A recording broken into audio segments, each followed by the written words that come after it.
Hello, I'm Jeremy Vine, and this is Panorama. Tonight, Russian poison in a very British cuppa. And he just took this cup of tea, and how he later said tea wasn't very tasty.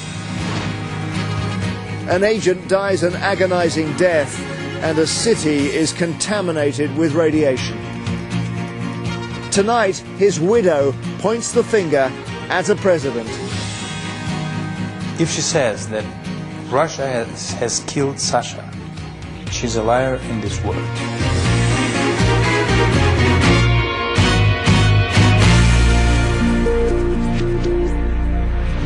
Welcome to the programme, and welcome to a world of espionage and assassination, which most of us thought belonged to the Cold War.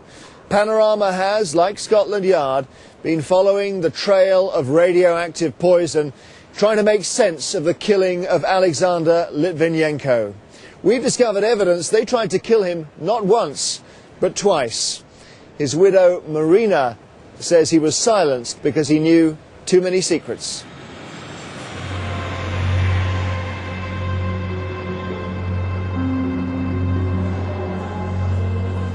November the 1st, 2006, the day they poisoned Alexander Litvinenko.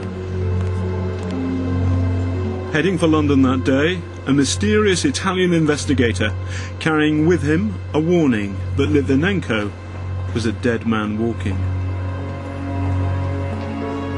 I received weeks before November 1st several messages from a source mentioning a growing alarm, a growing risk, and Litvinenko was mentioned several times.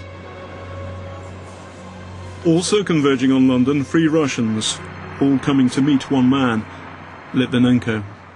Oh, he never tried to be extra protected, like camera or special bodyguard, and he every time felt very safe in London, and he was very happy here. He set off late morning from his North London home. The former spy, known as Sasha to his friends, took the bus. Litvinenko had arranged a late lunch with Scaramella. The two men shared an obsession for rooting out Russian spies in Europe. We said simply, let's meet as always, which means Piccadilly Circus. When we meet, we exchanged kisses. He gave one and they gave two. I said it's Italian way. The Russian had been feeding the Italian top-secret information about his old bosses in the KGB, now rebranded the FSB. He cooperated for 3 years with us. He passed so strong information, and some of this information were lethal information, I'd say. Other people have been killed for this kind of cooperation. In return, Scaramella wanted to warn his friend that he'd received a death list with both their names on it. The email was the reasons why I contacted him. Litvinenko had soup, Scaramella just water. 4:30 p.m, the Pine Bar, the Millennium Hotel. Litvinenko drops in on his Russian contact, Andrei Lugovoy, and his friends. They're drinking ahead of that night's game between Arsenal and CSKA Moscow. They're on the gin. Litvinenko had a cuppa.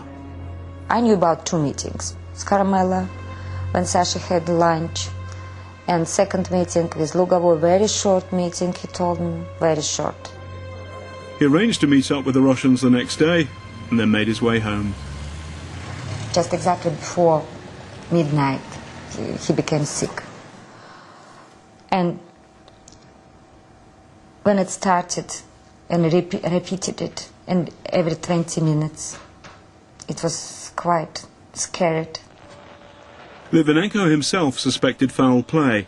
His KGB training told him something was seriously wrong. And he said, it looked like chemical weapons. I said, why, Sasha?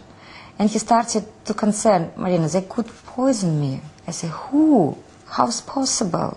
And why you think about this? Because he said, it's everything so unusual. His condition baffled the doctors. They'd already tested for all known poisons. Then they suspected radiation poisoning, and they even checked with the Geiger counter, but found nothing. I noticed his hair, when I just touched his head, all his hair would still be in my head. I said, Sasha, what is it? He said, I don't know. When I did it again, it's again all his hair in my hand. These pictures, shot by his filmmaker friend, Andrei Nekrasov, show Litvinenko's last days. Even 2 weeks after the poisoning, nobody knew what was killing him. He looked completely different. He tried just every time protect me, to say, Marina, don't worry, everything will be okay. I tried to protect him, to say, Sasha, it just couldn't happen. And you see, we never spoke about death, never.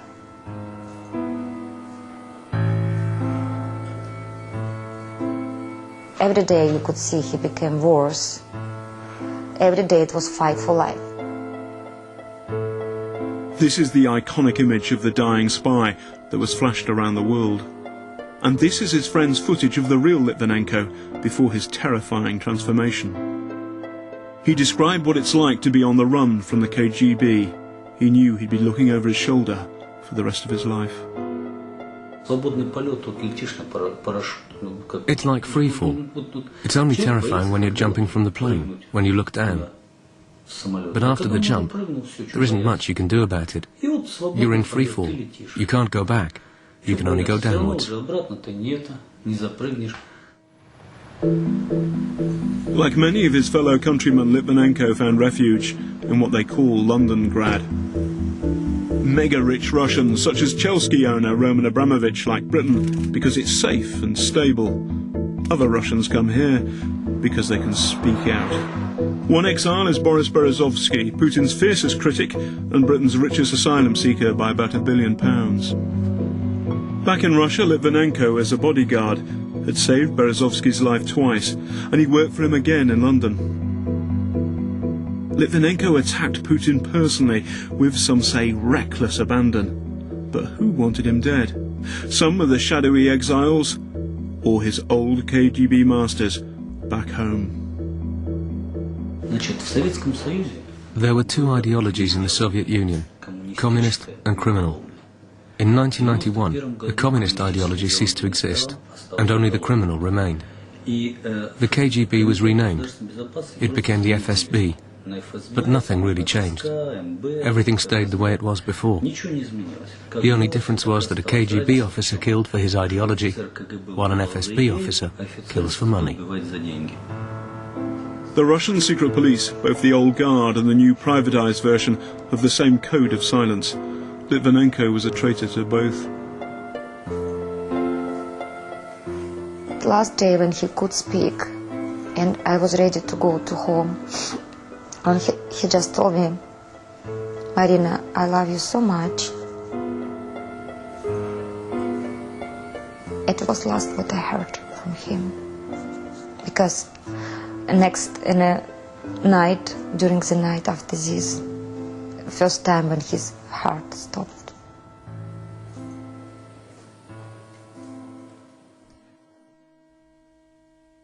Whoever killed him would have expected him to die in a few days, and the poison would never have been discovered. It was only because he clung on to life for 23 days that the doctors had the chance to discover the truth. They arrived just after 2 o'clock a.m. and they told me what was found and what killed Sasha. And again, I saw people just don't know what to do. And they were very honest with me because they don't have any practice with polonium-210. To Litvinenko's assassin, polonium-210 was the ultimate stealth poison. In hospital, the doctors don't test for it. In the international airports, it won't trigger any radiation alarms. But once the British scientists had cracked it, it's polonium-210. Then it became as easy as following a burglar's footprints in the snow.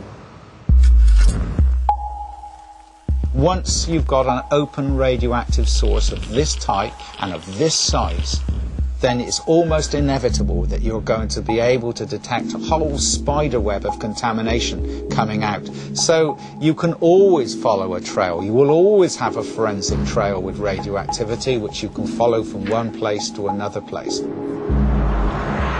We're going to follow that trail.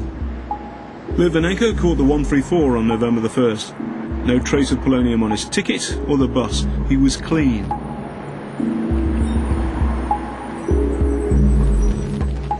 The Itsu sushi bar? Everybody reported that the sushi bar was contaminated and that Scaramella had tested positive for a massive dose of polonium. Did you kill him? Did you have poison him? Did you have any part in this poison plot yourself? Absolutely. Not only I have not killed him, of course, but I think my role in this history is very marginal. I simply meet him in the same day something horrible happened. How come the sushi bar was contaminated? I know they closed because they found the polonium, but seems it was not in the place where we seated. So lots of things must be clarified. Where we seated, there is no polonium. The sushi bar laid a false trail. Scaramella is a red herring. The Italian was probably never contaminated. We understand that Aldermaston got that wrong. We also understand that the police aren't investigating a single attack, but a series of attempts to kill Litvinenko. To get to the start of the polonium trail, we need to go back in time.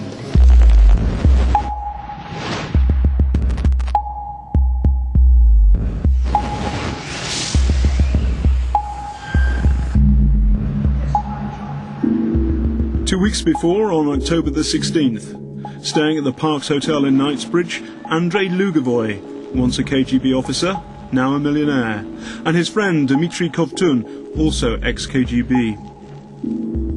2 rooms at the hotel are later tested for polonium. The result? Contaminated. The polonium trail begins.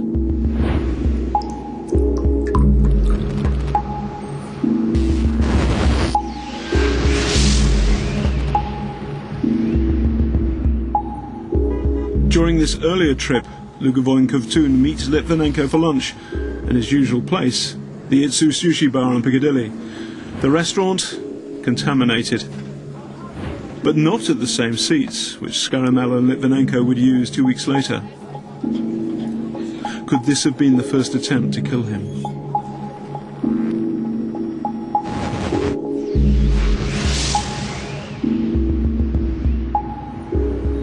October the 25th, Lugovoy returns to London and checks in at the Sheraton Park Lane Hotel. He meets Litvinenko 2 or 3 times during this trip. One hotel room at the hotel is left a radioactive mess.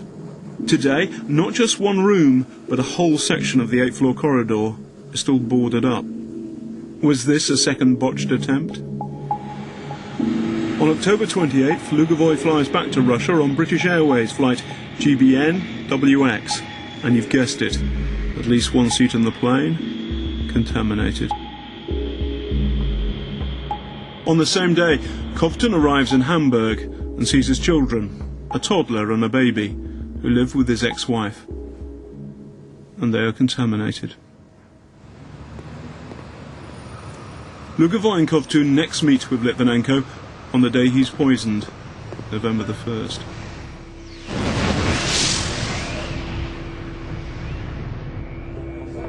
It's 4:30 p.m. at the Pine Bar, the Millennium Hotel, just an hour after the sushi bar. This is when the polonium trail gets really hot. Lugovoy and Kovtun are drinking with a third Russian, Vyacheslav Sokolenko. Business was done for the day, and they were relaxing ahead of the game. Litvinenko doesn't touch alcohol, but he'll always have a cuppa. In Millennium Hotel, Sasha told me he met Lugovoy, and during this meeting he drank tea, and he said it was tea already served on the table, and he just took this cup of tea and didn't finish it all, and how he later said tea wasn't very tasty. The polonium trail across London implies but Litvinenko's tea had been laced with polonium-210. The dose was massive. We estimate 4 billion becquerels. The normal level in the body is just 20. If he was contaminated in this way, then when he drank it, all around his lips and mouth would have been contaminated with radioactivity. There would also be a lot left in the cup. So he might have wiped his mouth with his hand like this, which people do. Then this becomes heavily contaminated. He could then put the hand back onto the table, so that you start a contamination trail. And the contamination trail at the Pine Bar is astounding.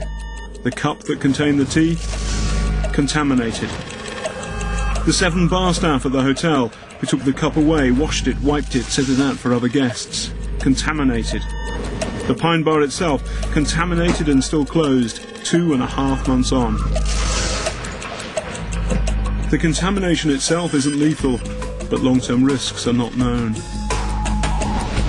Lugovoy and Kovtun go to the match, seats at the Arsenal, contaminated. Everything points to not one, but multiple attempts to kill Litvinenko. No one's been arrested, but the polonium trail has made Lugovoy and Kovtun prime suspects. After Litvinenko fell sick, they flew to Moscow. After Litvinenko died, so did Scotland Yard.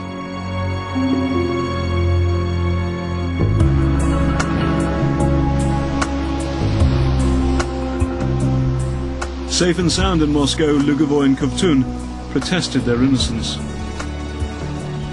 We sat at the table and talked for 20 or 30 minutes. I'm completely certain, I'm 100% sure, that he didn't order anything, and we didn't offer anything to him. Nobody offered him anything. At least nobody insisted. It's hard to remember now, but maybe we suggested getting him something and he refused. We were sitting drinking. If someone drops by, it's rude not to offer anything at all. But who might have ordered the assassination? Can the trail of polonium help us with that? At the moment, facilities in the Russian Federation produce most of the world's polonium-210. You cannot buy polonium-210 unless you've got authorizations and licenses and you've got a reason for being able to use it. Otherwise, it's not available. Only 2 kinds of Russians could get their hands on 4 billion becquerels of polonium, the ultra-rich or the government. In Moscow, the spotlight is on one rich exile who's fallen out with the president, Boris Berezovsky. The Kremlin's theory? He even had his friend Litvinenko killed to blacken his enemy, Putin. The only thing I know is that Berezovsky is showing himself ready for using whatever means, and he's not hiding these intentions. This is, by the way, this is a crime in our country. So this man is potentially ready for everything. And I know that he was a friend of Litvinenko, and I know that traces of polonium were found in his office. Berezovsky's office was visited by both Lugovoy and Litvinenko separately. Berezovsky's been told by the police that he can't talk about the case in detail, but he denies murder. You see, I don't care at all what people in Russia are thinking. For me, it doesn't mean anything at all. I'm sorry not to be so polite in front of public and public opinion. As I told before, for me, only one thing is important: to give maximum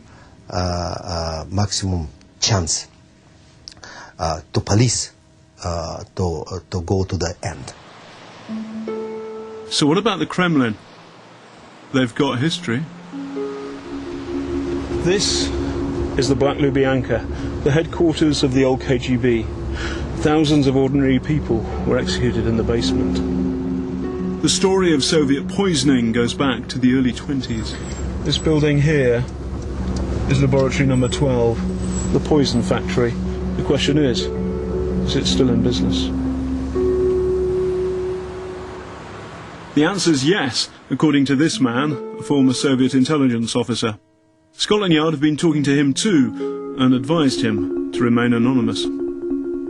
The poison has been used against enemies of the state since 1921. And I have about 20 cases filed when enemies of the Russian state were poisoned abroad.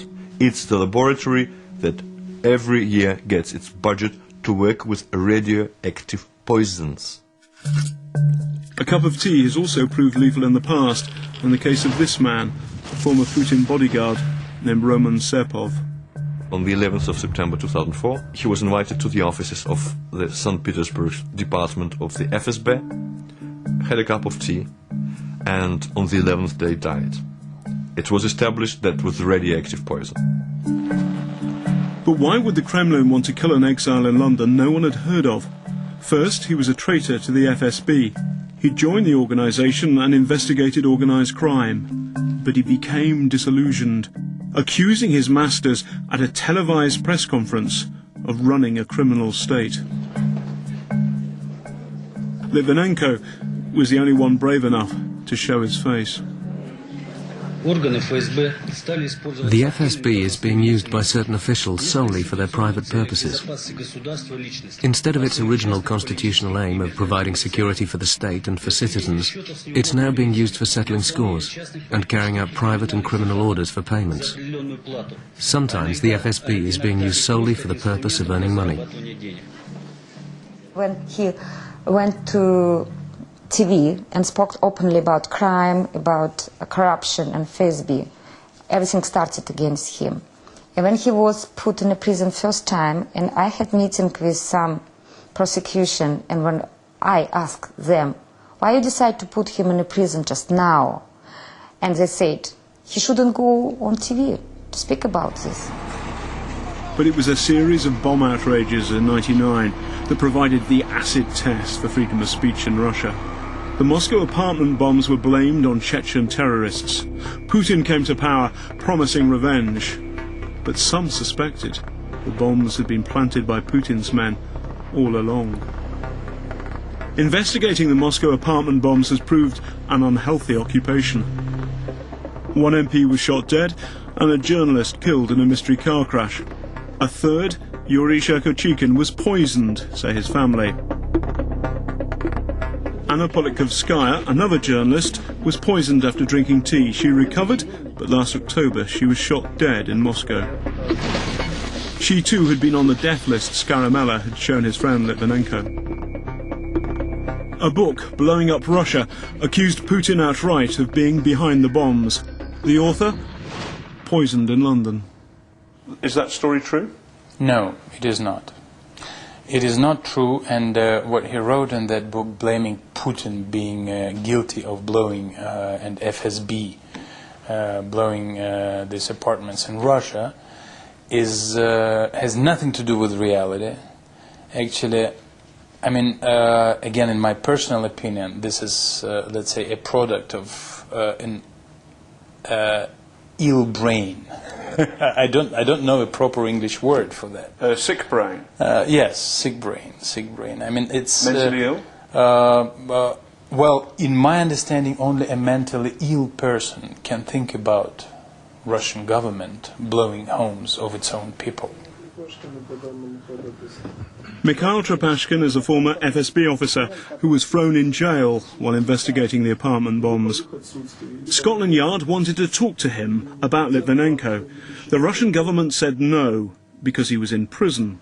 A few weeks ago, filmmaker Nekrasov got through to him on a mobile phone, smuggled into his cell. He wanted to tell Scotland Yard that back in 2001, an officer in the FSB had been planning the assassination of Litvinenko. He asked me to go and check out Litvinenko, find out where he works, his pattern of movements, his regular meeting places. He asked me to get details about the book he's writing. It was obvious to me that they wanted to send one person in advance to check out his whereabouts, and then the group would follow. Would they have had access to radioactive materials? That would be no problem for KGB officers.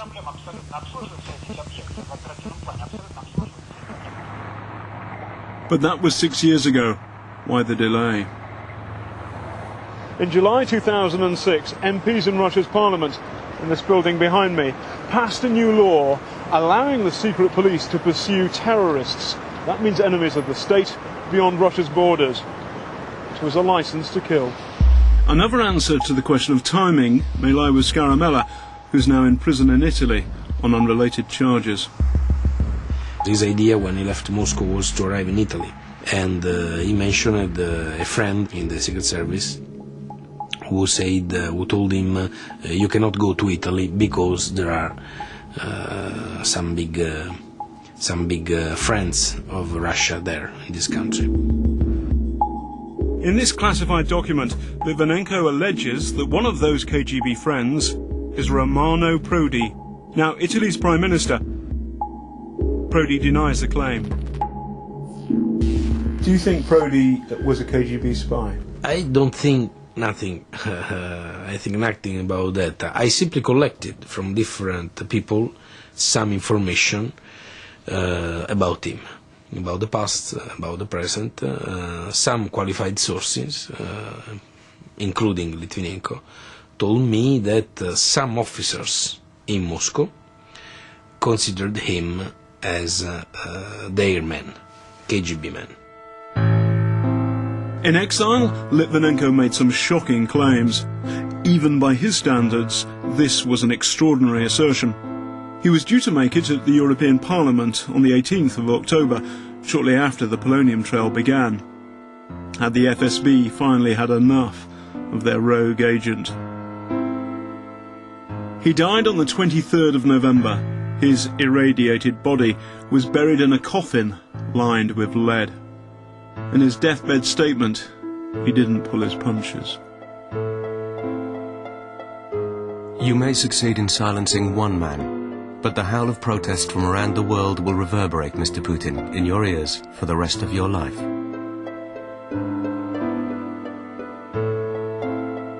I can't say exactly Putin killed Sasha, but I can say Putin stayed behind everything what happened in Russia. And I answered directly, Russia has not done that. And it is absurd even to think about that. And she's a liar for saying so? In these words, yes. She's a liar? Yes. If she says that Russia has killed Sasha, she's a liar in these words.